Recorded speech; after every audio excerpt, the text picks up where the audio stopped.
The season of gift giving, family get-togethers, and celebrations is here. And while all of that is supposed to be fun, it's also something that can cause a lot of stress. In fact, the American Psychological Association says as many as 75% of Americans feel medium to high stress over the holidays. To help us through it is our mental wellness expert, Heather Hans. Good morning.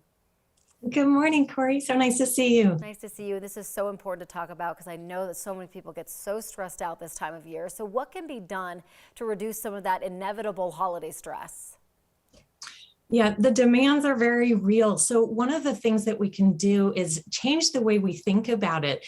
There was a study done by one of the top researchers on happiness, finding that tasks and jobs are actually easier to enjoy than free time because we get involved in the flow of the activity, whereas free time is unstructured. So we have to work at shaping it into something we enjoy. So instead of just thinking of it as stress and busyness throughout the month of December, we can think of it as a time of activity, but also enjoyment.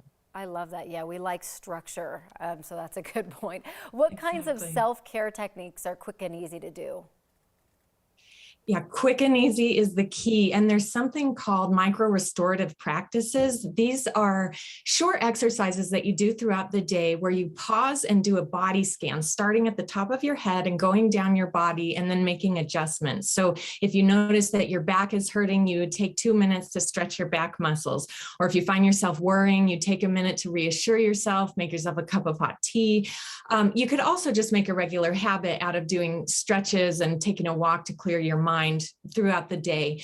Another thing to do is make meaningful connections, no matter how small, because even a short, heartfelt interaction can improve our immune systems. And so the pause works well here too, where you just take 5 or 10 minutes with your family, friends, kids especially, to be kind, show empathy, ask questions, and it uplifts both of you. And this works with strangers too. A good conversation or a kind interaction can help reduce anxiety and depression.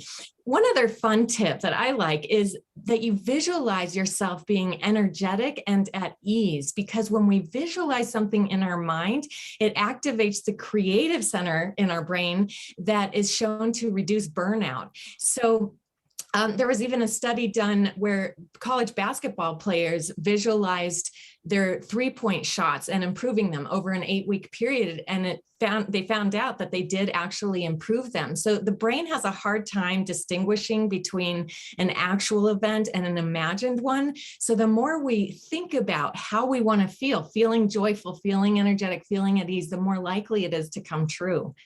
Wow, so interesting. The brain can have such a crazy effect on the body. It's so powerful. So what tips do you have for avoiding stress from overindulging? Yes, and that's so true about the mind-body connection, because when we overindulge, it definitely compounds our stress, and a lot of that is mental as well. One thing I recommend is that people focus on just a few of their favorite holiday traditions, and that way they're not driven to overindulge because they're overwhelmed trying to do it all.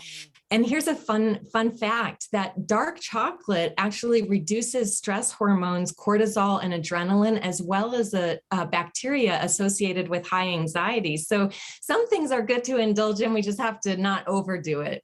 Oh, so not a pound of dark chocolate, just in moderation. Right. Exactly. Noted. Heather, thank you as always. Really appreciate it. Thank you so much, Corey. My pleasure.